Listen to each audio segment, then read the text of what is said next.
প্রথম শ্রেণীর মুত্তাকি হলো আল্লাহর নবীরা। জোরে কোন কারা? 1 নম্বর মুত্তাকি হলো আল্লাহর নবীরা, 2 নম্বর মুত্তাকি হলো আল্লাহর ওলিরা, 3 নম্বর মুত্তাকি হলাম আমরা সাধারণ মানুষ। জোরে কোন ঠিক কিনা? ও মুসলমান ভাইরা, একজন আল্লাহর ওলি নাম হলো শায়েখ আবু বকর কারশি। নাম কি? হাজার হাজার তার মুরিদ, নাম হলো আবু বকর কারশি। কিন্তু আল্লাহ তাআলা দুনিয়ার বুকে প্রত্যেকটা ব্যক্তিকেই আল্লাহ পরীক্ষা নেন। কি জোরে কোন? পরীক্ষা ছাড়া কি কেউ উপর ক্লাসে উঠতে পারে?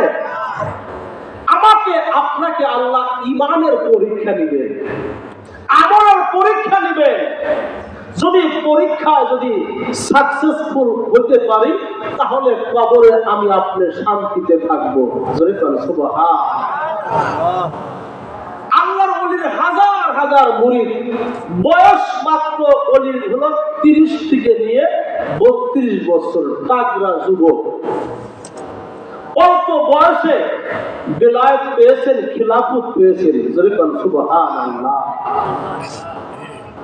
কিন্তু আল্লাহ তাকে একটা পরীক্ষা ফেললেন।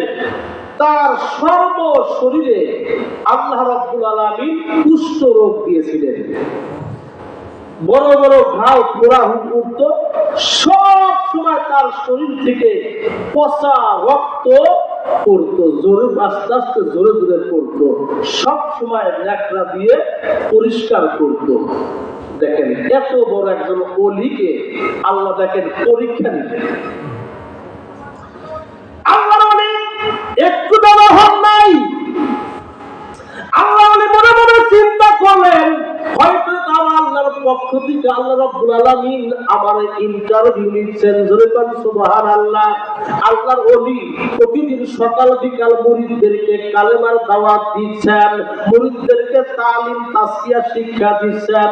আল্লাহর ওলি বিবাহের বয়স হয়ে গেল। মনে মনে চিন্তা করলেন, আল্লাহ রাব্বুল আলামিনের প্রত্যেকটা বান্দি, প্রত্যেকটা নারীর চাহিদা হলো একটা সুঠাম দেহের অধিকারী স্বামী চায়।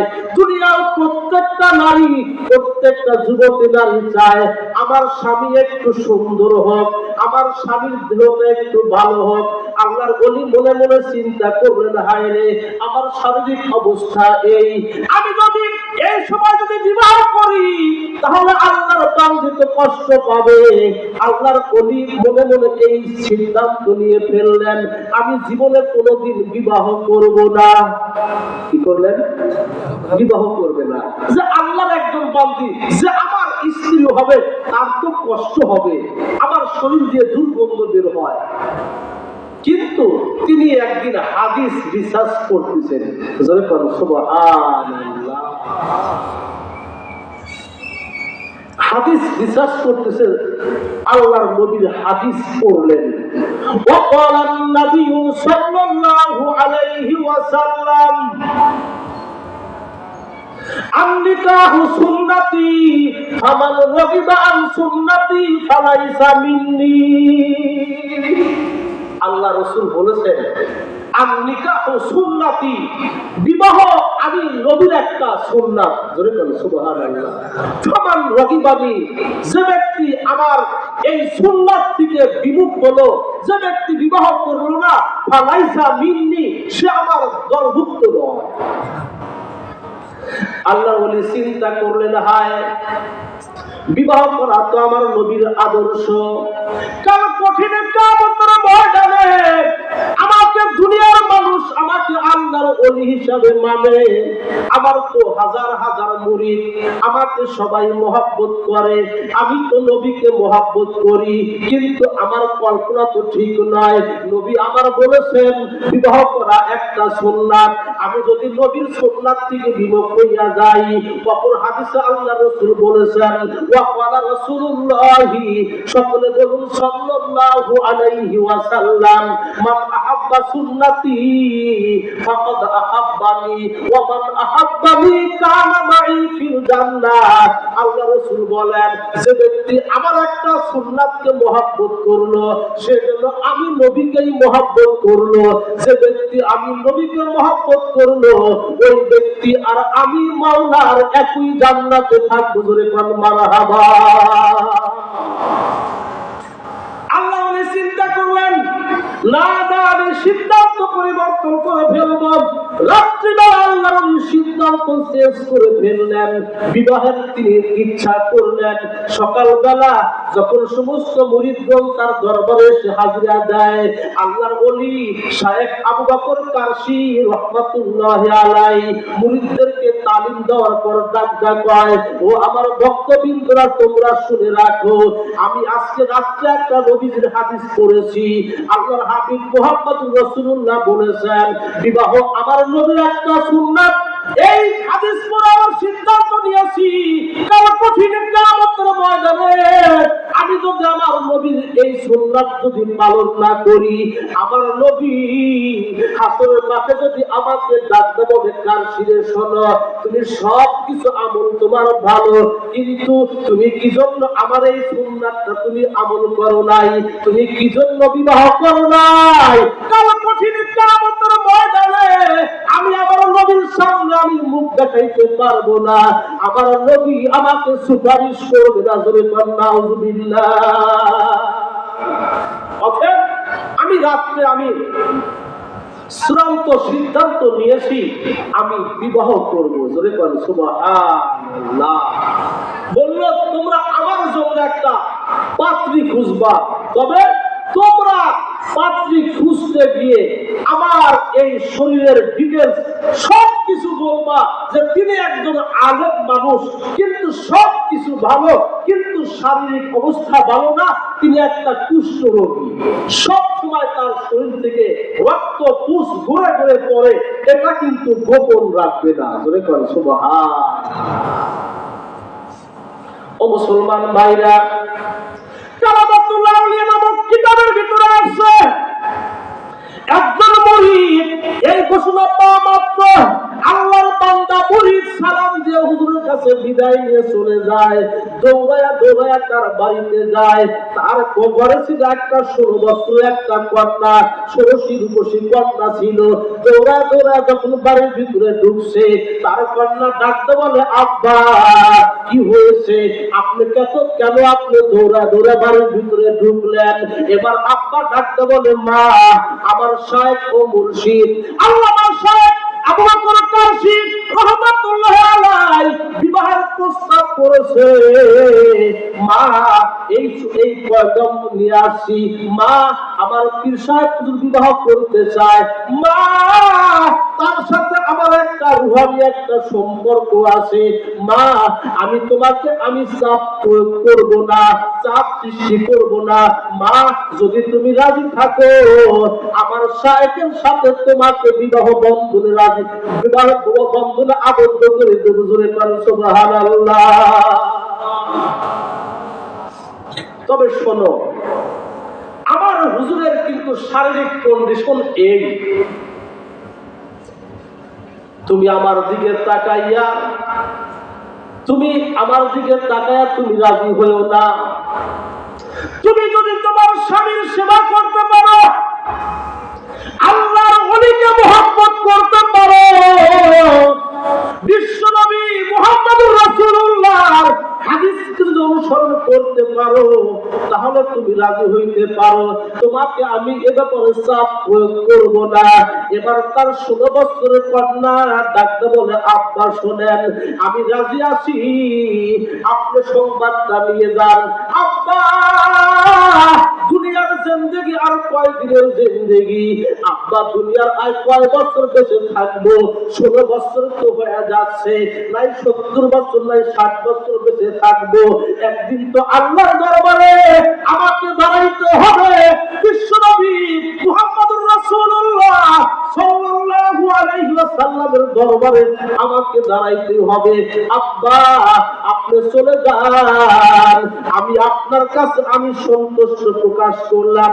ভাই কি জন্য তুমি রাজি হয়ে গেলা?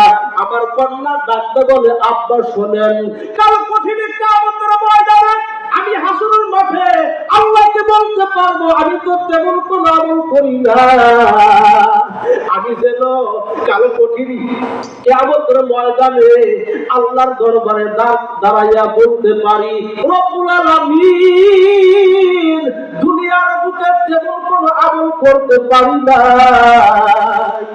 আল্লাহ তোমার একজন বন্ধুর আমি সেবা করেছি, জোরে কোন সুবহানাল্লাহ। কাল কঠিন কিয়ামতের ময়দানে আমি এই আমলটুকু আল্লাহর দরবারে আমি সঁপে দিব।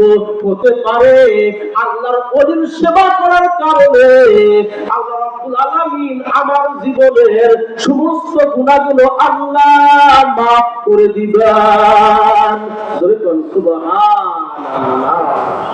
ও মুসলমান ভাইরা, এটা হলো আল্লাহ রসুল। এবার কি হলো, মুরিদ দৌড়ায় গিয়ে আল্লাহর ওলিকে ডাকতে বলে, হুজুর আপনার জন্য একটা উপযুক্ত একটা পাত্রী ঠিক করেছি। ডাকতে কয়, কে, তার বাবার নাম কি? আল্লাহর ওলির মুরিদ ডাকতে বলে, হুজুর অন্য কারো কন্যা নয়, আমার একমাত্র কলিজার টুকরা আমার কন্যাকে আপনার হাতে তুলে দিতে চাই, জোরে কোন মারহাবা। আপনার ওলি ডাকতে বলে, কি ব্যাপার? আমার সব কিছু বলেছে, হ্যাঁ আপনার একটু সেবা করতে চায়। ও মুসলমান ভাইরা, কিতাবের ভিতরে আসে এবার বিবাহের দিন ধার্য করা হলো। আল্লাহর ওলির হাতে এবার তার কন্যাকে তুলে দেওয়া হলো। বিবাহ কমপ্লিট হয়ে গেল। বাসর নগরীতে, বাসর ঘরে আল্লাহর বান্দি বাসর ঘরে সাই বসে আছে, 2 রাকাত নামাজ পড়ে আল্লাহর কাছে দোয়া করে, আল্লাহ তোমার দরবারে আমি আবেদন করি, আল্লাহ তুমি আমাকে হায়াতে তৈবা দান করিও, আমার স্বামীর হায়াতকে তুমি বাড়াইয়া দিও, রব্বুল আলামিন আমি যেন আমার স্বামীর সেবা করতে পারি এই মন মানসিকতা তুমি সৃষ্টি করে দিও। এই দোয়াগুলো করতেছিল। এদিকে শায়েখ আবু বকর কারশি রাহমাতুল্লাহ আলাইহি মসজিদে নামাজ পড়ে তার বাসর ঘরে ঢুকবেন। আল্লাহর ওলি মনে মনে চিন্তা করলেন, আল্লাহ দুনিয়ার সমস্ত নারীরা, প্রত্যেকটা যুবতী নারী যাদের বিবাহ হয় নাই, তারা চায় একটা সুঠামদের অধিকারীদের একটা স্বামী আমার হয়, সুন্দর চেহারা যেন হয়, এমন একটা স্বামী চায়। আল্লাহ আমি তোমার কাছে, তুমি রোগ দিয়েছো, আল্লাহ রোগ সারানোর মালিক তুমি, আল্লাহ তোমার কাছে শুধু এতটুকু বলি, আমি যখন আমার স্ত্রীর কাছে যাব ওই সময়ের জন্য তুমি আমাকে সুস্থ করে দিয়ে, জোরে কোন সুবহানাল্লাহ। দেখেন, 2 জন কম না, কেউ কারো চাইতে কম না। কিতাবের ভিতরে আসছে আল্লাহর ওলি শায়েখ আবু বকর কারশি ডান পা দিয়ে যখন বাসর ঘরে প্রবেশ করবে ওই সময় দোয়া শেষ হয়ে যায়। দোয়া শেষ হওয়ার সঙ্গে সঙ্গে আল্লাহ রাব্বুল আলামিন শায়েখ কারশির সম্পূর্ণ রোগকে আল্লাহ আরোগ্য করে দিলেন, একবারে কমপ্লিট, কোনো গায়ে কোনো স্পট নাই, সুবহানাল্লাহ। আল্লাহ করে না? কাদের কুদরত দারি বাকামাল, কাদের কুদরত দারি বাকামাল, আন্তা রব্বি আন্তা হাসবি জুল জালাল, আন্তা রব্বি আন্তা হাসবি জুল জালাল, ইন্নাল্লাহা আলা কুল্লি শাইইন কদির। আল্লাহু আকবার। আল্লাহ মুহূর্তের ভিতরে যা ইচ্ছা তাই করতে পারে। শায়েখ আবু বকর কারশি বিসমিল্লাহ বলে বাসর ঘরে প্রবেশ করল এবং তার সুঠাম দেহের একজন অধিকারী যুবক, এত সুন্দর চেহারা, জান্নাতি চেহারার মতো দেখা যায়, নুরানি চেহারা। এবার ওই আল্লাহর বান্দি ডাকতে বলে, কে আপনি? আপনি একজন পরপুরুষ, আপনি এখান থেকে বের হয়ে যান। জোরে বলেন সুবহানাল্লাহ। কি কয়? তাড়াতাড়ি বের হয়ে যান, আমার এই জীবনে আমি পরপুরুষ কোনোদিন দেখি নাই। জোরে বলেন সুবহানাল্লাহ। আল্লাহর ওলি বিপদে পড়ছে রে, কি ব্যাপার? ভালো করবার যা কি হইল, বিপদে পড়ে গেলাম। আল্লাহর ওলি ডাকতে বলে, শোনো, আমি কোন অন্য পুরুষ নয়, আমি হইলাম তোমার স্বামী। আমার নাম হলো আবু বকর কারশি। তোমার বাবা আমার সাথে বিবাহ বন্ধন করা দিয়েছে। ডাকতে বলে, শোনেন, আমার বাবার বর্ণনা মোতাবেক আপনার চেহারার সাথে আপনার বডির সাথে তো কোনো মিল পাই না, আপনি বের হয়ে যান, প্লিজ একটু বের হয়ে যান। এবার আল্লাহর ওলি তার মনের কথা ডাকতে বলে, শোনো আমার প্রাণের বিবি, শোনো, আমি ঠিক আছি, আমার শরীর এমন হয়েছিল, আমি মনে মনে চিন্তা করলাম তুমি একটা যুবতী নারী, আজকে হলো বাসর ঘর, যেন আমরা দুইজনেই আনন্দ ভোগ করতে পারি। এই জন্য বাসর ঘরে ঢোকার পূর্বে আমি আল্লাহর কাছে দোয়া করেছি, ডান পা ফালানোর পূর্বে আল্লাহ রাব্বুল আলামিন আমাকে সুস্থ করে দিয়েছেন।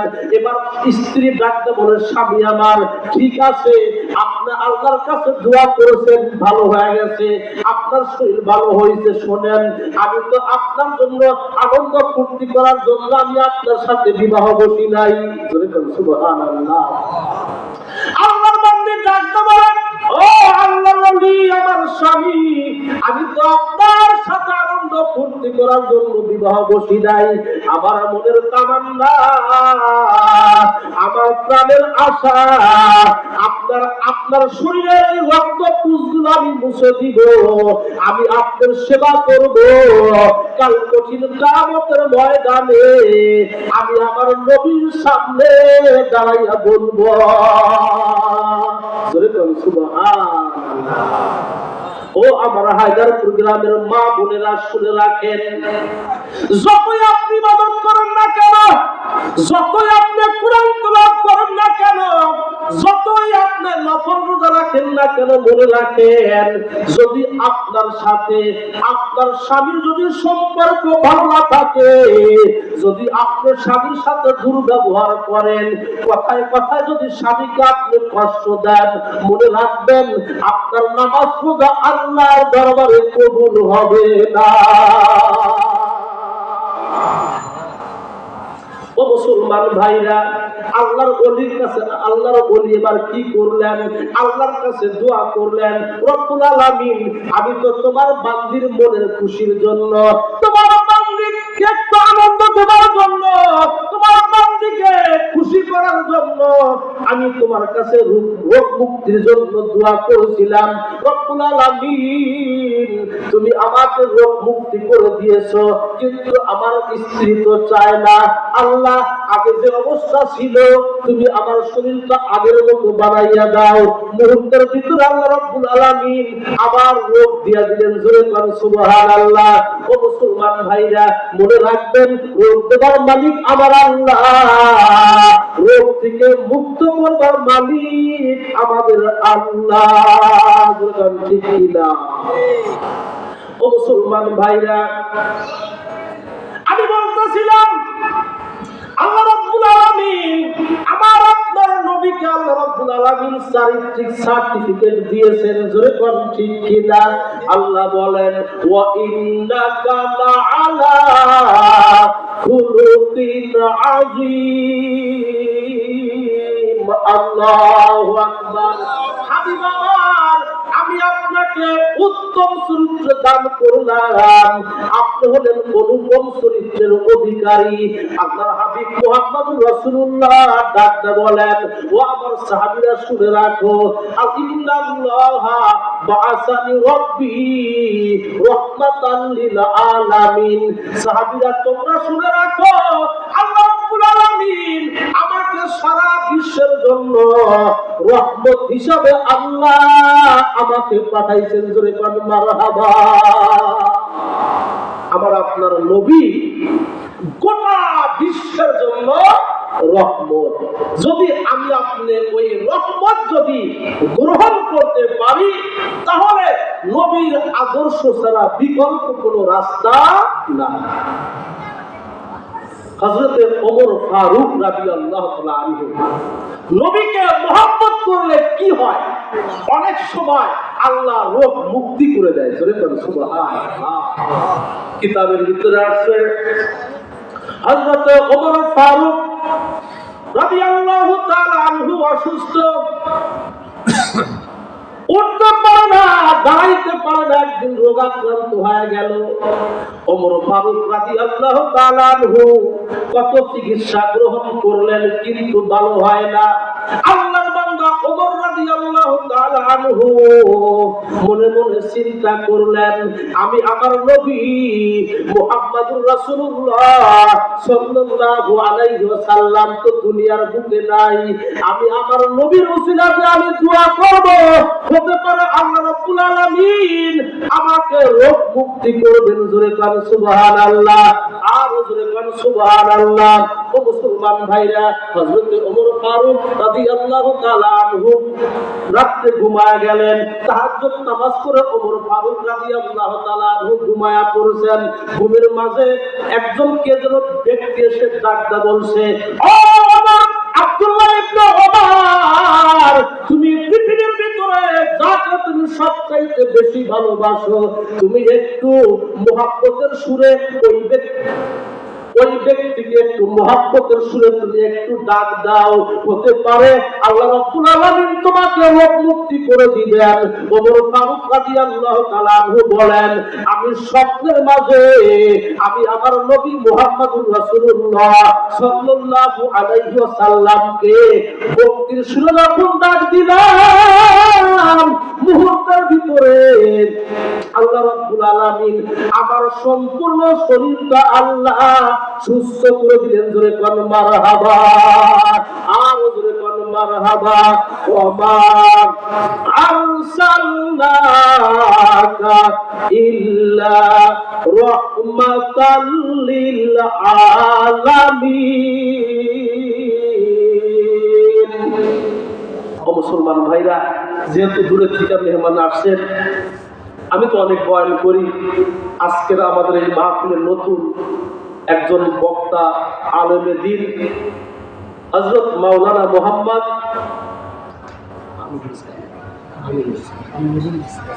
আমিরুল ইসলাম জেহাদি সাহেব, হযরতকে তার মহামূল্যবান বয়ান রাখার জন্য সবিনয় অনুরোধ করছি। অত্র এলাকার এবং হায়দারপুর গ্রামের যতগুলো মুরব্বী আছেন, যুবক ভাইরা আছেন, যারা চাষলে দোকানে এদিক সেদিক ঘোরাফেরা করছেন, আপনারা কাল বিলম্ব না করে অতি সত্বর মাহফিলে এসে বসে যান। এ পর্যায়ে আপনাদের সম্মুখে কোরআন এবং হাদিস থেকে গুরুত্বপূর্ণ বয়ান পেশ করবেন হযরত মাওলানা মুহাম্মদ আমিরুল ইসলাম জেহাদি সাহেব।